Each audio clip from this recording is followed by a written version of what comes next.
Hello and welcome to Who's the Bossk? It's a Star Wars podcast from laughingplace.com.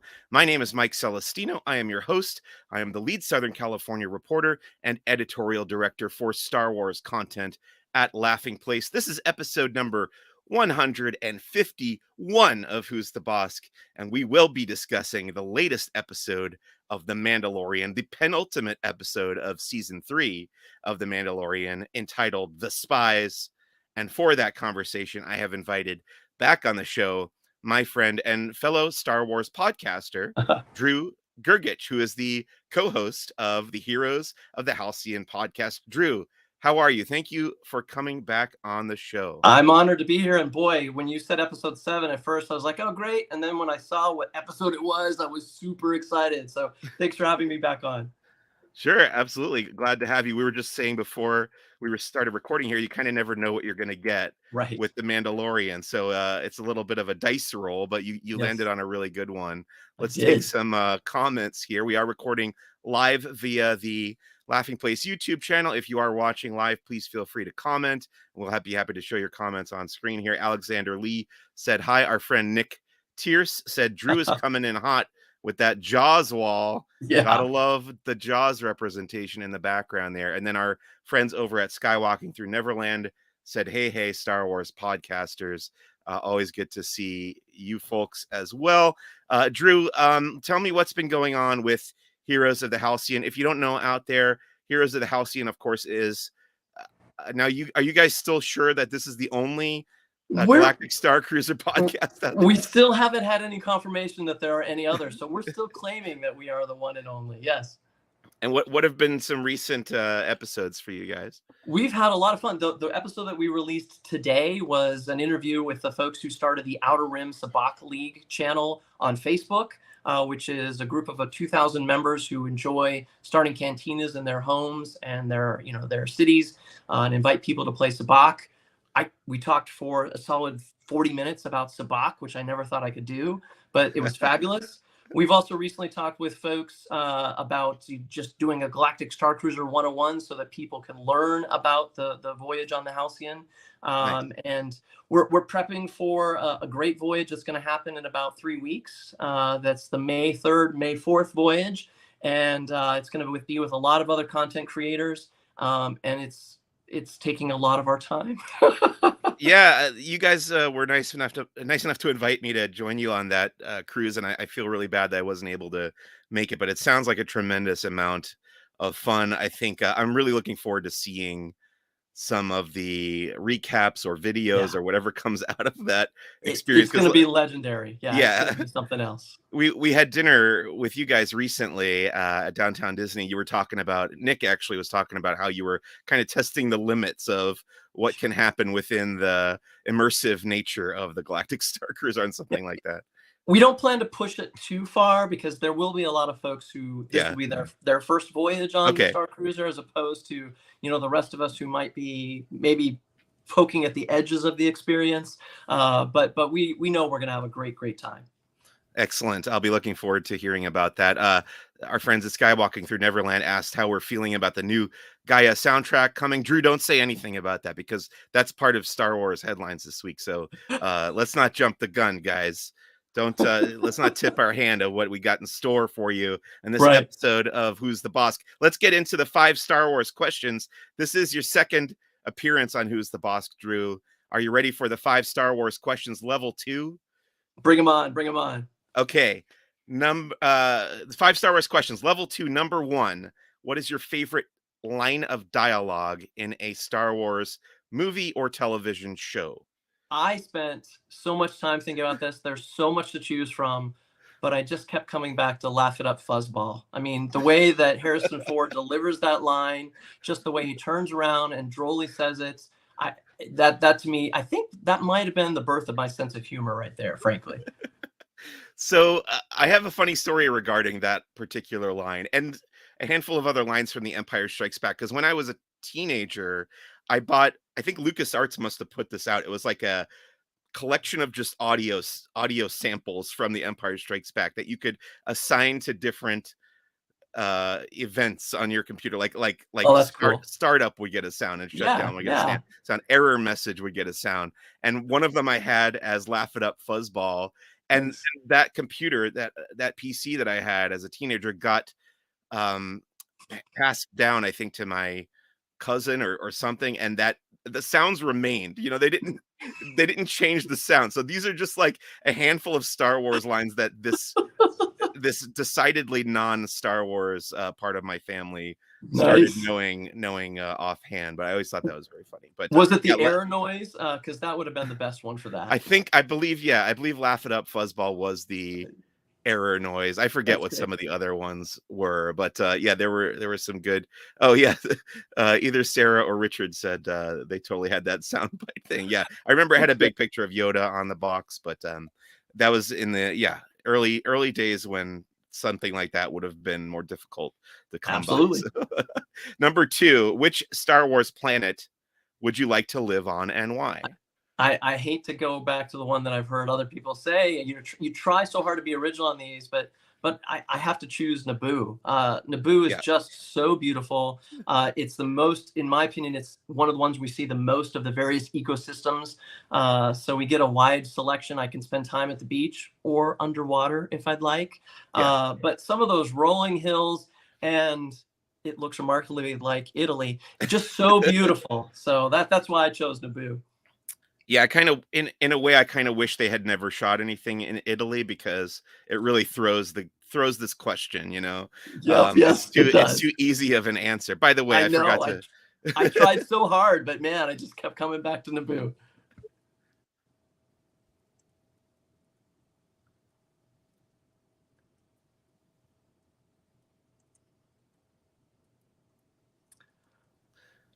I think I lost Oh, I me or can hear you you. for a second. I I can hear you, but I can't see you. But we'll see how things go. Good old tech. Did I lose me or you? And you're coming back for me now. Okay, great. I've made a note of where I need to edit. I did want to point out that you're and my friends from the Heroes of the Halcyon are Uh-huh. also watching and commenting. So good to see you there. Number 3, what is your favorite era in the Star Wars storytelling timeline and why?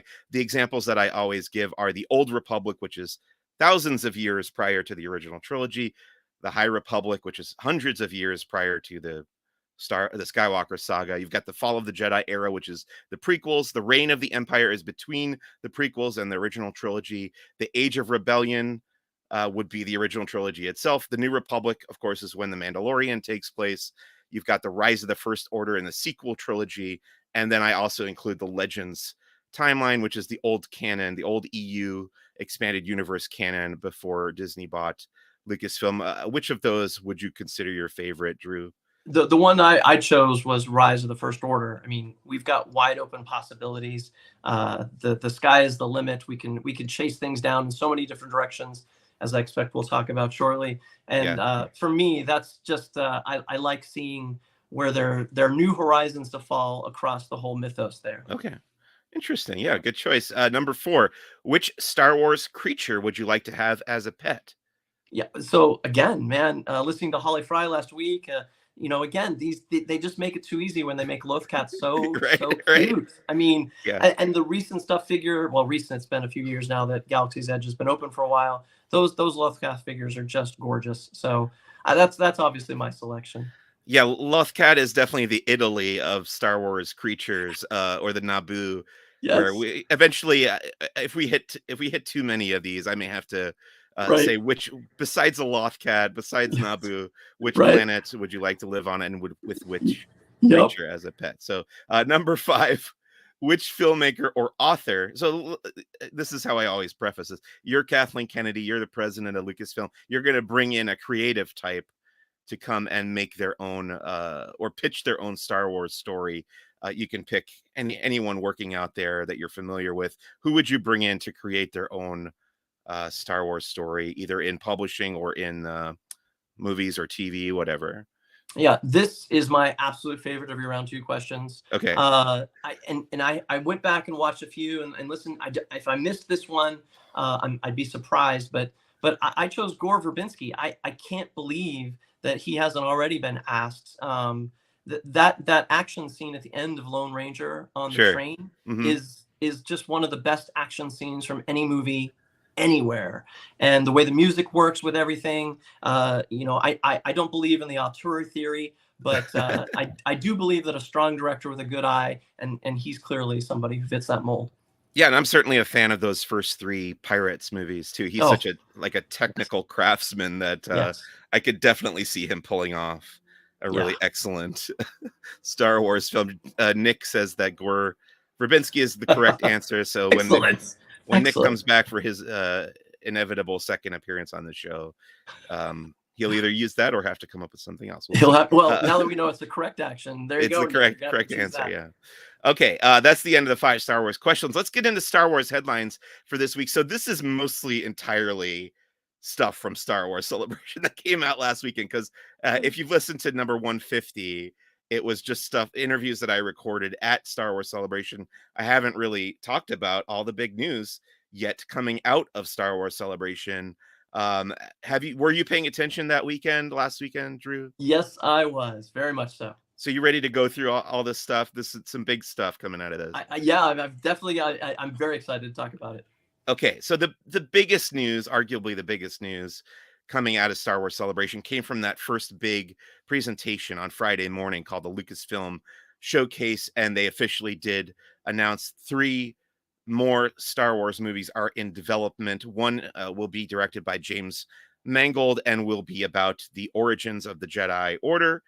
Then we'll get one from Dave Filoni, and that will be, I believe, kind of a wrap up of the whole Mandoverse Yep. storytelling initiative there. And then Charmin Obaid Chinoy, I am probably not saying that right, but she will be directing a movie about the new Jedi Order 15 years after the sequel trilogy, with Daisy Ridley returning as Rey to start up the Jedi again. What are your thoughts on these, Drew? Do you think these are going to happen, first of all? Well, Yeah, that's the big question, right? I mean, that's yeah. the one that I mean, you think that bringing people on stage. I know we had the big announcement with Patty Jenkins a few years ago about Rogue Squadron, and that obviously fell off the table. But man, if they're going to bring people out and they're going to talk to them for extended period of times, they've got some skin in the game, and I think one of them is a sure thing. I'm hoping it's the final one with Daisy Ridley, just because I love Ray so Mhm, much. mhm. I also do think that Dave Filoni's. I don't. I think it's cheap to say he's earned his shot, but he's definitely put forward obviously a huge amount of material that we're all in love with. So I'm super excited what he does on the big screen. The other one, James Mangold, if Indiana Jones and Dial of Destiny is as cool as that recent trailer makes it look out to be, Yeah. we're in for a heck of a treat if he can make it land. So I sure hope that they all come out.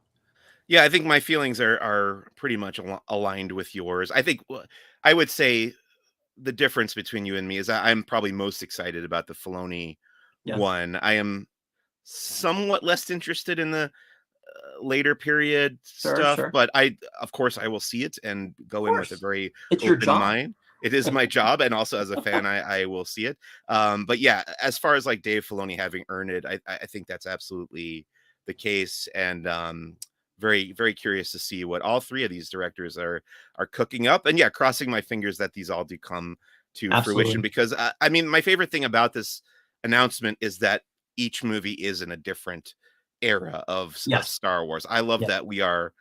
that the franchise is spreading its wings and to cover this giant timeline and going way back to Yeah. periods that we had in the expanded universe, the dawn of the Jedi and the Old Republic, Right. and then seeing the new Jedi Order kind of come into its own would be very very cool too. So It'd be great, and I love the fact that they've not been shy about bringing back characters from Rebels and Clone Wars.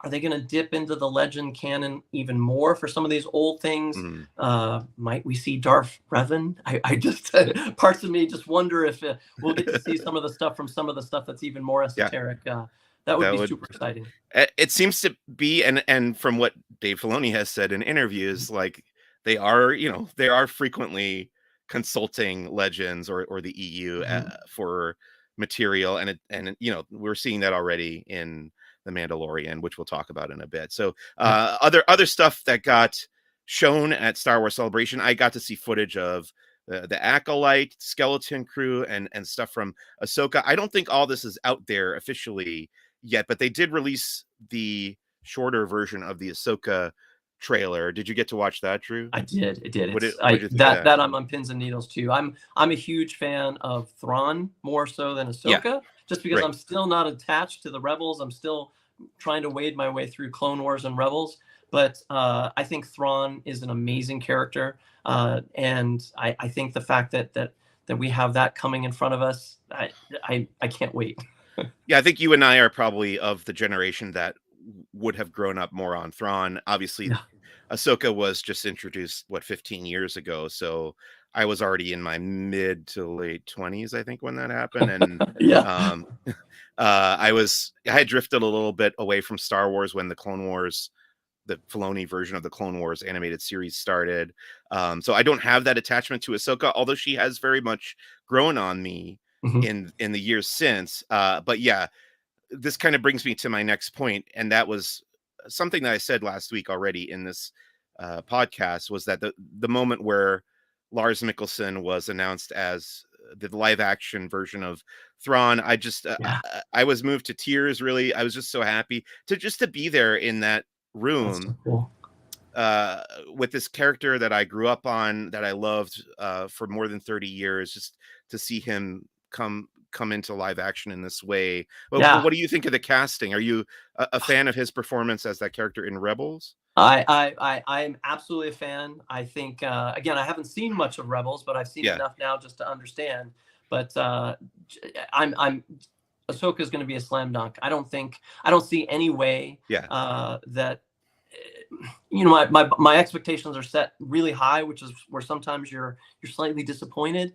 But the casting and the pedigree of the showrunners, I don't think it's going to go wrong. I'm super excited. Me too. Very excited for that, coming up in August. Also, by the way, as a footnote to that, David Tennant, the actor, one of the Doctor Who's of the past, he's also Scrooge McDuck on the DuckTales reboot, but he'll be returning as the droid Hu Yang. I think that character originated in the Clone Wars, but he'll be back as that droid character, which is exciting as well. Moving on to the Bad Batch. There was a big panel presentation for the Bad Batch, kind of mostly recapping season 2 and talking about production memories of season 2. But then at the very end, they did confirm, of course, that Bad Batch will be back for a 3rd season. And we did, in the room there, we saw a trailer that has not been released, I don't think, online yet. But nice. Drew, I don't think you've caught up on the Bad Batch, have you? I have not caught up. Okay. That is something I'm behind on. Nick called Hu Yang the droid Ollivander, which I think is a Harry Potter reference. But yeah, because he helps the Jedi Padawans or younglings or initiates. I'm not sure which level they're at, but he helps them go and get their Kyber crystals on the planet Ilum, if I'm not mistaken. Okay. Nice. In the Clone Wars. So Bad Batch coming back for season 3. We kind of knew this because the 2nd season ended on a cliffhanger. There was no way they were going to let them. Even the Willow did too. That I guess that's kind of up in the air. But in the Star Wars world, I doubt they would have let that dangle in that way. So it seems like that's already in production. We'll be getting that in 2024. That'll be more Bad Batch to watch and talk about next year.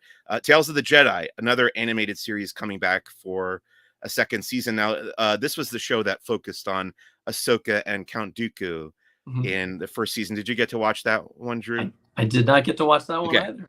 And we don't know. I don't think they've announced yet who this 2nd season will be focusing on. Presumably either 2 other Jedi or maybe Ahsoka and a different Jedi. But I don't think that's come out yet. And then, speaking of animation, there was also a presentation about Star Wars Visions Volume 2 that I attended, and they showed so the first volume of Visions was entirely made up of Japanese anime studios creating shorts using the iconography and the some of the characters that we're familiar with, but mostly creating their own characters and stories in the Star Wars galaxy without having to worry about it tying in with the larger canon. This second volume is going to be expanding the scope of the project to cover animation studios from all around the world. And we did get to see the full Aardman short. If you know Wallace and Gromit, Oh yeah. they've made Aardman made the Wallace and Gromit shorts and the feature Wallace and Gromit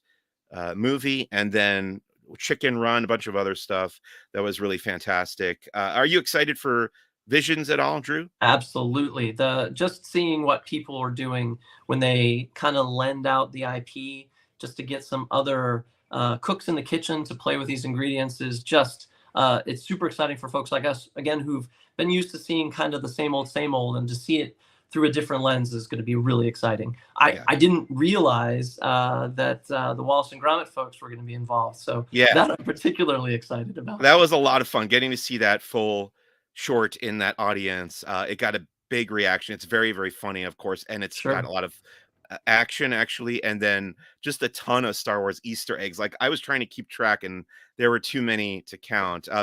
Skywalking Through Neverland does recommend catching up on Star Wars Rebels in the comments. I have seen all of Rebels a couple times through, but yeah, if you get the chance, Drew. Oh, yes, my co-host on Heroes of the Halcyon, Martin Christine, just glare at me every single time when I say that I haven't seen Rebels all the way through. And then Heroes of the Halcyon, speaking of them, say that Visions 2 looks stunning. Agreed. Yeah, super excited. Coming May. Had to go away. Why is that? Oh, I think because I lost my connection again. Why is that happening? That is so good. You're back. I can see you. Let me. I've got a wired connection, and it looks like I'm connected just fine. Sorry. No, it's me. That's been happening to me. So I'm going to look into it. But let's trudge along here. This will be of interest to you, I think. So there's this Young Jedi Adventures animated series of shorts, and that's coming out soon on Disney Plus. And we found out that they're going to be visiting the planet Batuu. So this will be another piece of Star Wars media to go to Batuu, the planet that was created for Star Wars Galaxy's Edge. What do you think of? Have you seen the Young Jedi Adventures shorts that were released already, Drew? And are you excited to see them go to Batuu? But yes, I'm going to catch up. And we've been saying this all along. I know that it's cliche now to say, why isn't Navarro Batuu already? But just seeing that they're actually going to start exploring Batuu, are we going to see it elsewhere? I sure hope so.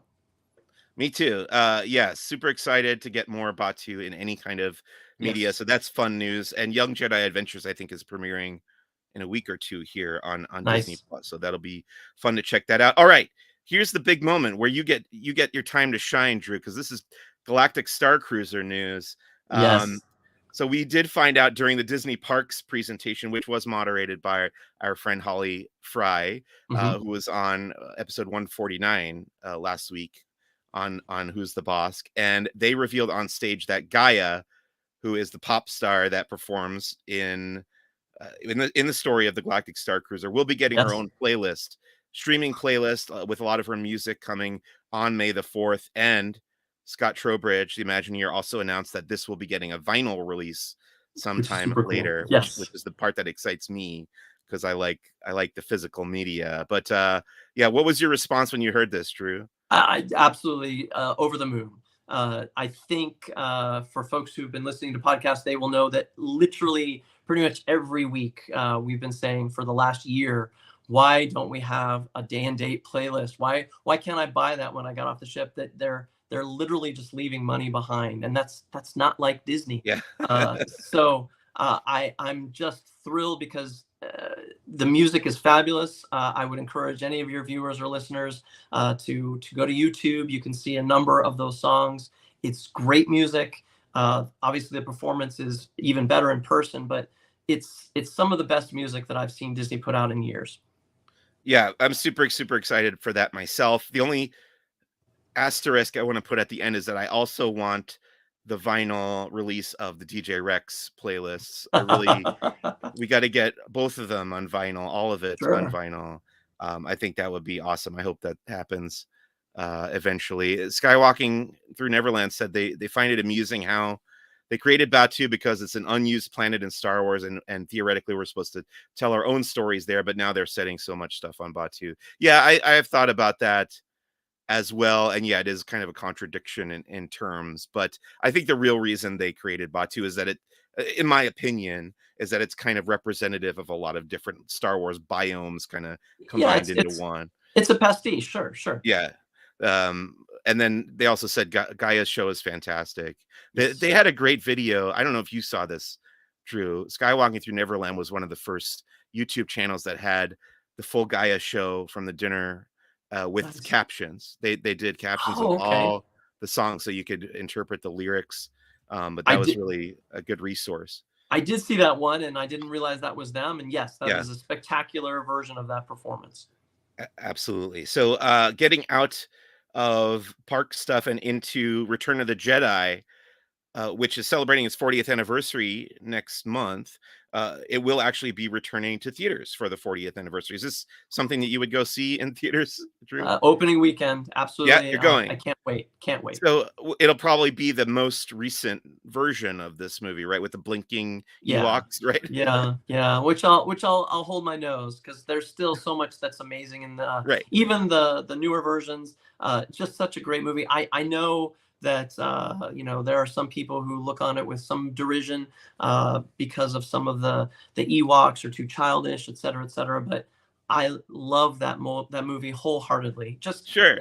I can still see Han go, go, go, coming out of the bunker. And then that enormous explosion that should have killed everybody within miles I around. know, But I I know. just love that so much. I always thought that too. The explosion was way too big. But yeah, no, I love Return of the Jedi. Also, Yes. I don't know if I'll get the chance to go see this in the theater, but maybe I'll be sent there by my job. Who knows? We'll Yeah, find there out you go. when that comes out. Hasbro made a bunch of announcements at Star Wars Celebration. You can go and look these up at laughingplace.com. We have a whole list, but the one I wanted to bring up with you that actually didn't come out during the panel, and if you listen to my interview on last week's Who's the Boss, you'll find out that they just didn't have room to fit Oh, everything they wanted to announce on that panel, so they just put this right. out via the internet, social media, or whatever. But we are finally getting a Black Series Doc Ondar from Star Oh, Wars Galaxy's Edge so in cool. 6-inch form. Yes. Yes. Are you going to be buying that, Drew? I depend on some of my friends, you know who you are out there, to buy the figures just because they have all of them. But Yeah, it is long overdue. I think we spoke with you about this not too long ago, yeah, Mike. So just to know that they're actually listening to the fans and having that two-way street where we're starting to see, it makes me hopeful that some of the figures that I would buy, that might not fit on the Jaws wall, but they right. fit up very nicely. Well, I did interview the Hasbro Star Wars team prior to last week, like 6 months ago or something. I did bring up, getting more Black Series Galaxy's Edge figures. So I hope that I was at least a small part of them Nice. deciding to go forward with. I'm not going to take credit for it, You but I should. hope that I was one of the voices in their ear saying more Nice. Galaxy's Edge figures, please. And I did again. If you listen to last week's interview that I did with them on the show floor at Celebration, I brought up Vi Marati. I was like, "Well, you got to do Vi Marati," and they said we're in discussions. They're having Yes, I was gonna say discussions that's got to be on the list. so yeah, Skywalking Through Neverland is definitely getting Doc Ondar as well. I've already got the plush version. I think use it right here. But Nice. yeah, the Black Series 6-inch Doc Ondar is going to be a must buy for me. Lastly, in Star Wars headlines for the week, some sad news. We lost art director Norman Reynolds, who worked on the original Star Wars trilogy as well as Raiders of the Lost Ark, and he was responsible for the production design. So many memorable scenes were set by him. So rest in peace to Norman Reynolds. Do you have anything you want to remember about him or his work, Drew?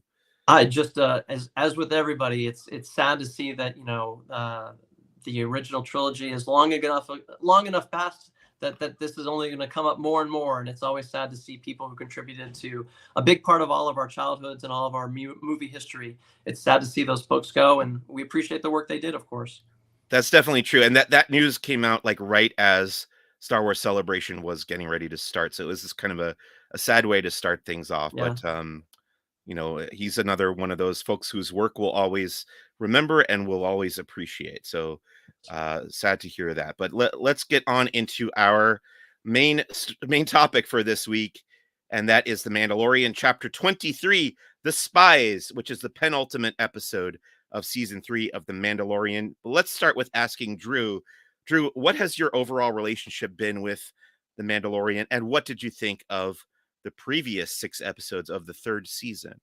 I watched the first season voraciously. I got lost in the second season about 2 episodes in, just because it didn't grab me in the same way that the first season did. Okay. But in the last, I very much wanted to catch up with the current season. So I've consumed season 2 and all of season 3 over the last 2 or 3 weeks. Oh, wow. Okay. And so season 2 got spectacularly better toward the end, obviously. So I've read some people for season 3. I've loved it, and there's definitely been ups and downs. But seeing some of I do think it's funny how they got a little of our Andor in The Mandalorian Right. with the episode with Dr. Two great tastes that go great together. Exactly. So that was a little bizarre but fun to see, and just seeing some of the intrigue that's happening behind the scenes. I can't get enough of Bo-Katan. Katie Sackhoff is long been a favorite actress of mine, and seeing her play such a prominent role in the last few episodes has been just awesome. And I was a little worried with episode 6. I'm not going to lie. Yeah, okay. Episode 6 was, unfortunately to me, I enjoyed it a little bit. My son was thrilled to see Jack Black. Sure. And it was very entertaining to see Grogu jump to Lizzo in that section. That was quite amusing. But I was a little worried. So coming into it, I thought season 6 ended a little bit weaker than I'd hoped. But I've very much enjoyed season 3. So I got to ask you now, since you said you just now caught up on season 2 and 3, did you jump to the Book of Boba Fett in between, or were you confused at the beginning? Or I wasn't, because I was spoiled for a lot. So okay. I understood kind of the pieces that that put Grogu back with the Mando with Din, obviously at season 3. So I wasn't confused. I'll probably pick those up at a later time. Okay, those are actually I would recommend the full season of Book of Boba Fett, but if you go and watch just the final 3 episodes, I think you'll get that chunk of Din Djarin and Grogu's story that you're missing, and also they're just really, really well put together. So, season 2.5 of the Mandalorian. 2.5 of the Mandalorian. Yes, exactly. Okay, let's get into this week's episode, The Spies. What did you think after seeing this for the first time, Drew? So as soon as we went to the cyberpunk version of Coruscant, I was in. I mean, I felt like I was back in some of the early Jedi Knight games, just seeing how they brought to life the seedier underbelly of the Blade Runner part of Coruscant. Right. So right away, I was immediately hooked. I think that character, Elia Kane, I think she is just super exciting, and just seeing that she opened the episode, because I loved how, again, we got a little bit of Andor-esque intrigue with Dr. Pershing coming back there. So I was super excited when she came on, and as soon as Moff Gideon was there, I was like, okay, I'm in. We're ready to rock. This is going to be good stuff.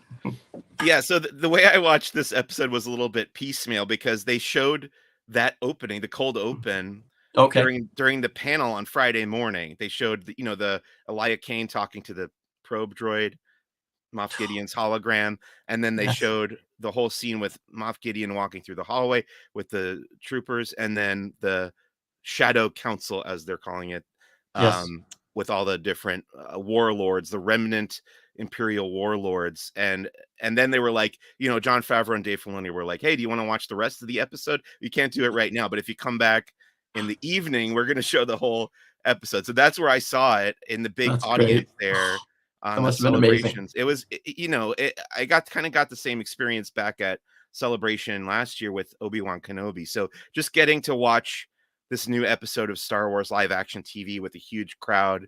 Yeah. Of course, my opinion of this episode is probably going to be elevated by that experience. How can it not be? Right. Yeah. I did really like this episode quite a bit. I don't know if it's my favorite of season 3. I really like that second episode where they get to Mandalore for the first time, and there's all that Sure. the weird spider Yes. monster and everything. I think that was a That little was bit fun. more up my alley, but this is certainly like top tier Mandalorian for sure. But let's get into the actual story of this episode. What would you say happens in the Spies for somebody who hasn't seen it yet? Though don't listen to this if you haven't seen the episode yet. But Yeah, let's get full into spoiler breaking it. alert. Yeah, Well, without going into a full recap, I mean, I'll definitely have to say some of the highlights. I mean, yeah, we got to see obviously the somewhat resolution of the IG-11 story. right. So when we went back to Navarro and we saw that IG-12, or pardon me, IG-11 walked in, but we realized that he was being controlled. I didn't see where it was going, but as soon as Grogu was placed inside and Yeah, called IG-12, and just so my kids are older now and they're teenagers, but I very distinctly remember thinking, okay, no, you're not ready, and then that kid going, yeah, I am, and just seeing that happen was flipping amazing. yeah. Um, I want to pause you there because I want to kind of zoom in on this for a little bit because sure, when I first saw this again in that celebration stage, yeah, my first thought was like, oh, the toys for this are going to be great. You're going to have a remote control walking IG-11 with Lil Grogu moving the yep, controls. Boy, I can't wait to own one of those. This is another way to market Grogu and yes, IG-11, but who's now IG-12. right, But yeah, the other thing I love about that scene is Grief Karga's enthusiasm. Like yes, just let him see if he could fit in there. Like I love how yes, gung ho he is about the yes, idea. yes, And I think it was Alex at Star Wars Explained who calls Grief Karga basically Grief is Grogu's grandfather. He's oh like yeah. his enthusiasm.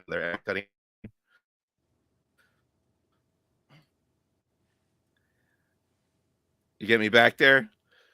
I got you back. Yep.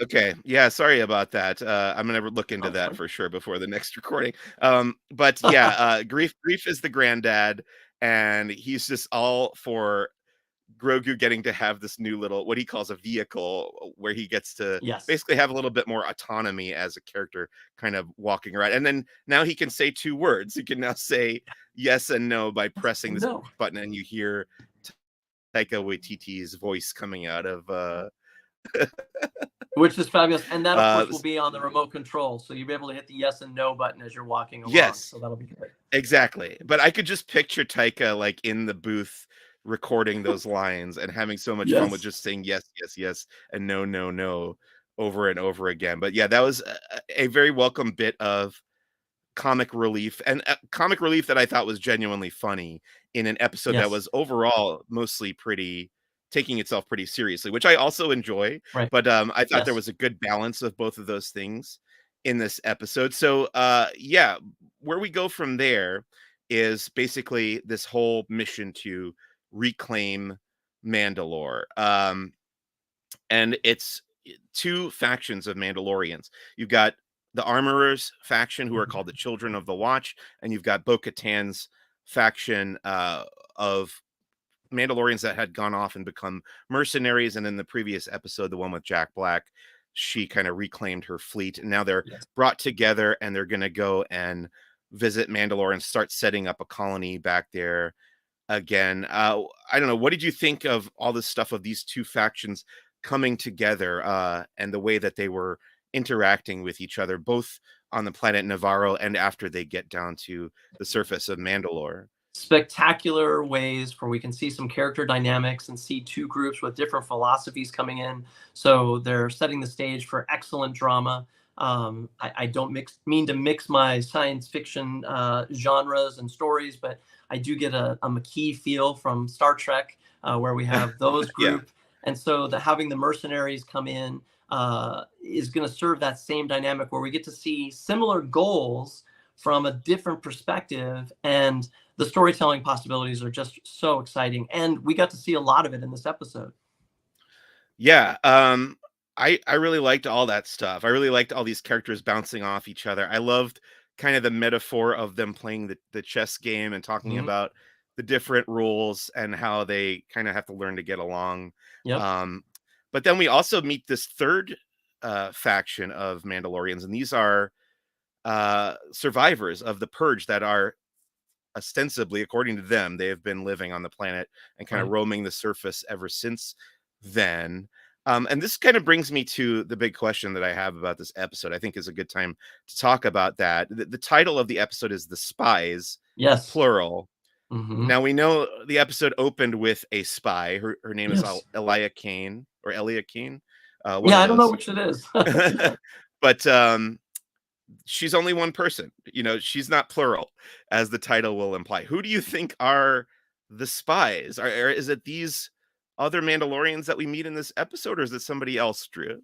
Man, I sure hope not, because to see Charles Baker, I believe, if Yeah, Skinny Pete, Skinny I'm a huge Pete Breaking, from yeah, Breaking huge, Bad. So yes, and you got Giancarlo Esposito, Gus mhm, Fring. You've got Bill Burr on The Mandalorian. He's in the Breaking Bad universe. Now you got yep, Skinny Pete. Who else are we gonna yep. get? But yeah, continue, please. Yeah, and to see, and then also Charles Parnell, who has is one of those actors who has the voice of God, and to see him as the other survivor, just immediately I was like, oh, this is going to be good. I sure hope that they're not the spies. Yeah, To me, it seems legit that they've been survivors, that they've been hard scrabble trying to fight through after the purge. So my money's on somebody in the mercenary crew. I don't know who, but we'll see. We'll have to find out, obviously. I mean, the other possibility that a lot of people are talking about that I have theorized for a long while is that the armorer has sold them out to Moff Gideon. I think going back to season 1, I thought that the Yeah, armorer was going to turn out to be a villain. I was still arguing for that weeks ago, and it seems I would give it like a 1 in 3 chance that yeah. she might be the other spy. I don't know. How do you feel about the armorer's chances? So having again just having mainline season 2 and 3 in the last couple of weeks, man, I hope not. Yeah. I actually understand where that's coming from. It's a long held theory that conservation of characters. We only have so many people that we can get invested in, and it would be cheap to have somebody just quickly suddenly be a turncoat. So I can definitely see where you're coming from, but man, I hope not. Just because again, just she's such an amazing character too, and just seeing that whole philosophy that tribe espouses, again, so much potential. And if she turns out to be a bad guy, it just seems like we're turning a corner that I don't want to turn. I don't want to go Uh, there. it would certainly be a change of the status quo, Yep. that is for Yes. sure. Yes. Skywalking Through Neverland is now agreeing with me. Yes, all signs point to her. I think when I had Richard on the show a few weeks ago, I think he also agreed that that the armorer might turn out to be a villain, but either Richard or Sarah does not want it to be. And they also asked the question, who made Moff Gideon's armor? So yeah, Moff Gideon concludes this episode in a big dark Star trooper Wars. suit. Who knows? Yeah. Maybe the armorer was helping him out there. And the Yeah. other folks are agreeing with me at Heroes of the Halcyon Yep. too. I do want to kind of rewind time here because Yep. we We kind of did. skipped over the beginning. I mentioned that was the part they showed at the panel, but there are a couple things coming out of that Hollow conference that I want to go Yes. over. The Shadow Council. First of all, we got confirmation that the pirates were in fact working for Moff Gideon. So that guy, Carson Teva, Captain Carson Mhm, Teva, mhm. he was right about that whole thing. He was like right on Well, the money. you nailed it. Nailed it.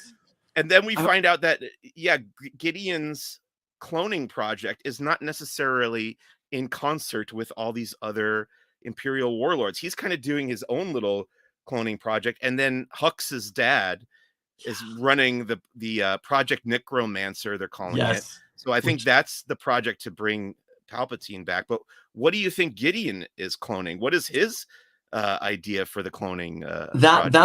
that threw me for a loop, because I was immediately thinking when we brought back Dr. Pershing, I was like, oh, they've got to get his information so they can get Palpatine set up. So yeah, to find out that Moff Gideon has his own designs. I don't know. Maybe he's, and again, I'm not as up to date on the lingo or the story with people online, but maybe he found the efficiency with which the Republic churned out clone warriors. Maybe he has his own designs on something like that.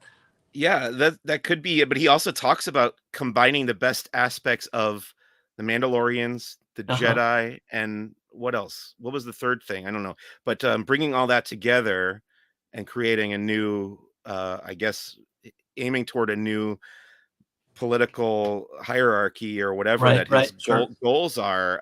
So very interesting that he is kind of working. He is communicating with the other imperial remnant warlords, but he has also got his own goals. And we learn in that hollow conference, the Shadow Council, that he wants to be the leader. But even though this guy Pelayon, who was from the expanded universe, got the mustache and everything, Mhm. he's waiting for Grand Admiral Thrawn to come back. Yep. So it's great to hear his name again. Yes. And Yes. um, so we know that Gideon's kind of maneuvering to maybe take the spot that Grand Admiral Thrawn is supposed to have. But my thoughts are next week Thrawn's going to show up and kill Gideon. This is what I'm I think. What do you think is going to Oh, happen? I didn't think he would kill Gideon. I think Gideon's Okay. such a rich, again, another rich character that I hate to see go Okay. away. I do think Thrawn is coming back next week, and Yeah. I do think that that we'll see something. Next week I'm on tenterhooks, as they say, just because I can't wait to see what's going to happen. Me too. It's going to be a big one. It's going to be a great finale. So let's get back to later on in the episode where they've gotten to Mandalore Hmm. and they're traveling along the surface.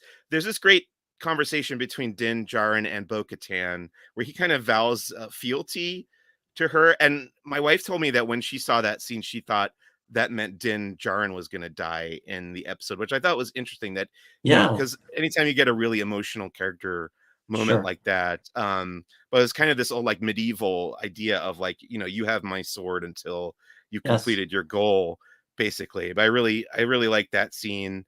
And then we get into here's something I want to ask you about, Drew, because obviously the mythosaur is a big deal in this season, but we also got to see this big other type of dinosaur that lives on Yeah. Mandalore, and it looked more like an ankylosaur, Yeah, which is yeah, yeah, with a that real giant world. tail that Yeah. smashed that skiff. That was incredible. But I kind of brought up this point earlier in the season that having all these giant, I think you would refer to them as megafauna, Yeah, yeah. in this season kind of takes away from the importance of the mythosaur to me, like the significance of, well, what's the big deal of this giant dinosaur if there's so many others Right, right. around? But I don't know, Well, have you felt that way? What were your thoughts when you first saw this so I, ankylosaur? I was surprised to see another, because I thought maybe, oh, is the mythosaur going to pop up, since we saw it obviously in the previous episode in the season? Yeah. Is this, and that's what I was expecting. So I think it was a nice subversion. But as a big fan of kaiju films, man, to see those two face off eventually, that would be pretty incredible. So I think maybe they're setting some of that up. Yeah, actually, Skywalker to Neverland also pointed out the same thing. Too many creatures. It takes away a little bit of Yeah. the significance of it for me. Anyway, there's that big action scene. They get to the Great Forge. There's the fight with these new jet troopers. They have the jet packs. They also are wearing Beskar armor so that they're a Yeah. little bit better protected than a regular stormtrooper. And then the reveal of the Imperial base that Gideon has set up on Mandalore, and the introduction into the Mandalorian of the Praetorian guards, who we first saw later on in the timeline in The Last Jedi. Now, last time you were on this show, Yes. you and I talked about The Last Yes. Jedi. But what were your thoughts seeing the Praetorian guards pop Uh, up earlier the on here in The Mandalorian? I loved it. Their weapons are among my favorite in the canon, and Yeah, just to see them, I was very sad to see Paz was the one that unfortunately yeah, met his unfortunate end, obviously at their hands. But again, those I don't know what the name of that weapon is, but it's just the way I they don't are know. that they're wielded. Yeah, There's so many possibilities how they could be almost nunchucks, or they could be swords, or they could be yeah, rigid. Just I was super excited to see them come back. I was tipping my hat. I believe I've heard lots of people speculate where Moff Gideon's hiding place was, and to see that payoff. And many people had predicted that, of course. But I was still surprised, even though I'd read some of that speculation.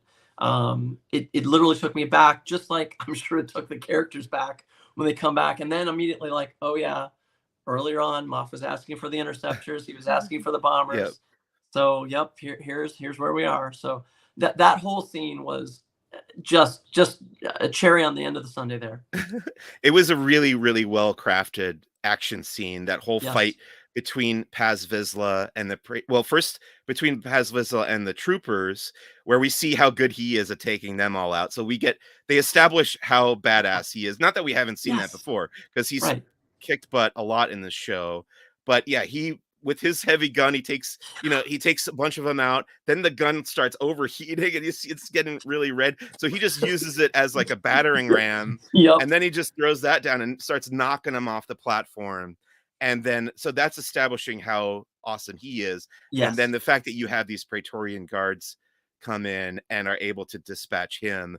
Now we know how badass those guys are. Yep. Yep. So I made a joke on Twitter. It didn't get a huge response. I want to retell it here because I feel like it needs a bigger audience. It needs the 5 people who listen to this podcast to hear it as well. So what is the nickname for the Praetorian Guards in the New Republic era, Drew? I'm curious to see. I don't know. Paz dispensers. Mike, you've made my whole afternoon worthwhile here. This is fabulous. Thank you. I was actually considering titling this episode Paz dispensers, but then I thought it's a little too much of a spoiler to put in the title, so it will likely be some other pun related to the Praetorian Guards. But R.I.P. to Paz Vizsla. What are your thoughts on that? Let's pay a little bit of a tribute to that character. He's been around since the very beginning of the show. So what are your thoughts on this? He was voiced by Jon Favreau. He was portrayed in the suit by Tate Fletcher. Well, what are your thoughts on Paz and his legacy? Showing his heroic nature right to the end, obviously sacrificing himself for everybody. I didn't know that they could make that much armor on one particular Mandalorian, so that was always fun to see. I was very sad to see his character go, but it definitely made sense that he would sacrifice himself for the others so that they could get back. But again, just sad to see him go.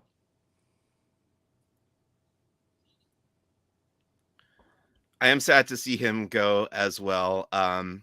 But he got some nice screen time there, and he got to have a very cool action scene at the end of his run on the Mandalorian. So R.I.P. to Paz Vizsla. Let's see. Also, Din Djarin is taken prisoner and taken to a debriefing room. What do you think they want to know from Din? Well, since he's been spending a lot of time with our friend Grogu, and we obviously know Moff Gideon has a great deal of interest in Grogu, maybe he's trying to find something. Maybe he's trying to use him as bait. But I'm intrigued. That's definitely one of the things I'm most excited about seeing resolved.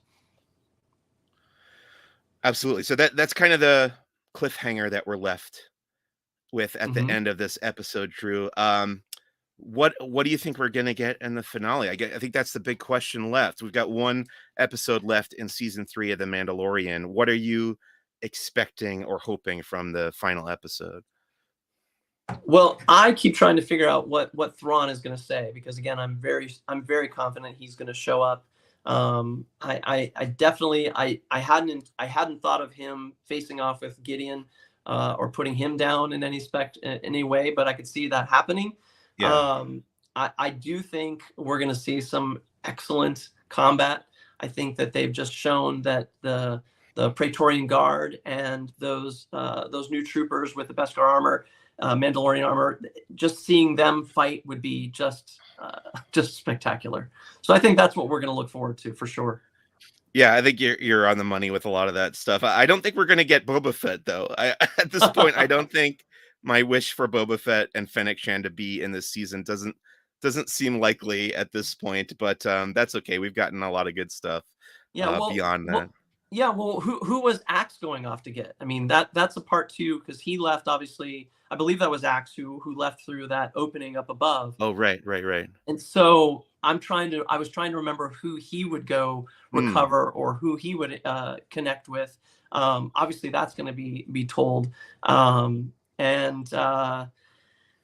I was going to say at one point there was part of me that was speculating that he was going to fly around, that he was going to be the second spy. But yeah, I'm really curious where that's going to go as well. Me too, me too, and I think we'll find out in just a few days from now. Just Yes. a couple more comments here. The folks at Skywalking Through Neverland liked my joke. It needs my timing. Yes. Typed words did not do it justice. So that's one Yes. where it didn't work on Twitter. It did work here with the advantage to being here is that it has me. What does Gideon say when he's wearing the improvement is that I am in the suit, right? So Yes, there you go. That's it. That's what it was. Yes. and then Toy Fan says it makes sense that the Sith would hire Praetorian guards since the Mandalorians failed the Sith when they were hired to overthrow the Old Republic. It makes sense. Great. Agree It with that does. It as does. well. So yeah, those are the big questions going into the finale. Very, very excited to see that next week. You know what? I have one last thing I want to nitpick and get your thoughts on, Yeah. Drew.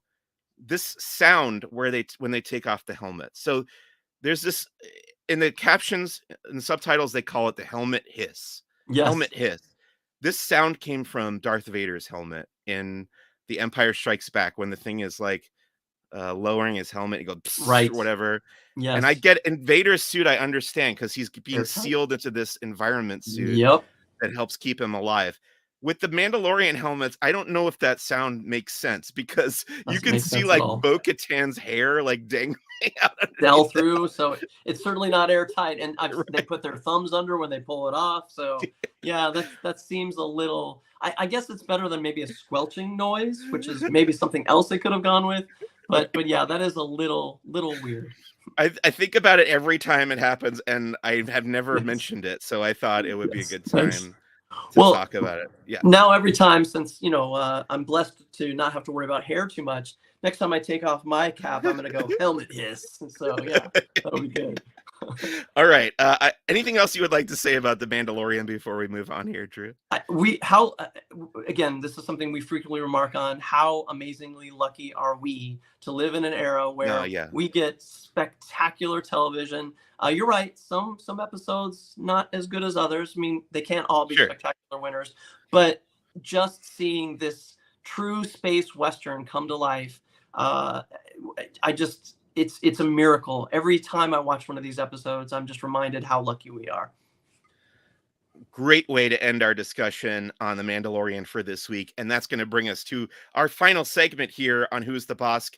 As always, it's called First Steps into a Larger World. This is where we just talk about the media that we've been consuming and or enjoying outside of Star Wars. On the airplane on the way home from London, I watched finally Darren Aronofsky's film The Whale, starring Brendan Fraser. He won the Best Actor Oscar Yes. for this film. I thought it was fine. I thought it was well acted. I've liked a lot of Aronofsky's movies before. I thought this one was a little on the silly side, I think I Okay. would say. But I guess it's worth watching. It does take place almost entirely in one apartment, so you may feel a little claustrophobic for that reason. But yeah, I wouldn't say this was like an A plus for me. It was like probably a B minus I would give this movie. But yeah, always curious to see what Darren Aronofsky's up to next because he's a very adventurous filmmaker, I would call Yes. him. What about you, Drew? Anything that you've been reading, watching, playing, anything like that? I'm super curious. Have you had a chance to? You can't really say read, but have you seen the Star Wars Ewoks comic book? I just read it actually like an hour ago. I loved it. I haven't had a chance to read the Jabba Palace issue previous, Yeah, but again, everyone needs to go out and get this. yeah, The creativity that they display is amazing. When they go places that I didn't expect them to go, yeah. and as a child who had my own campfire stories told to me at Boy Scout camp and Cub Scout camp, I was immediately brought back in that environment and seeing that the tender stories and the scary stories, the fact that they did this all without any Yeah. script was With no brilliant. dialogue. Yeah, Mhm. I did really enjoy that. And I will agree with you. You should go out and buy this comic, but I have to Yes. ask you for another example because this is outside of Star Wars. So, uh, Oh, well, like, yeah. So say I for apologize. example, In the Yeah, well, comments, we got Picard, which I'm yeah, still behind on like 2 episodes. So, you need to catch up. You need to okay. catch up. It's spectacular. The other one that is spectacular that I've really been enjoying is Succession. Okay. I'm a huge fan. Just seeing the twists and turns that we're going through as we come in the final season, uh, the machinations and the behind the scenes and the family drama, spectacular acting and gorgeous scenery. This is a show that people will be talking about for years to come. Succession is something that we've had it on our list for a long time. We Yeah. have not started, but is this the end now? Is it over completely? No, no, no. Oh, That's okay. what's so amazing about it. Okay. That we're in the first few episodes of season 4, and the story Okay. is again just fabulous. Okay. It's definitely something that we'll catch up on. It's just like there's so much TV that people have recommended that Sure, we're gonna get there eventually. Right now we're doing Atlanta, one of the nice, more recent seasons. But yeah, we'll nice. get there. We'll get there to a Succession.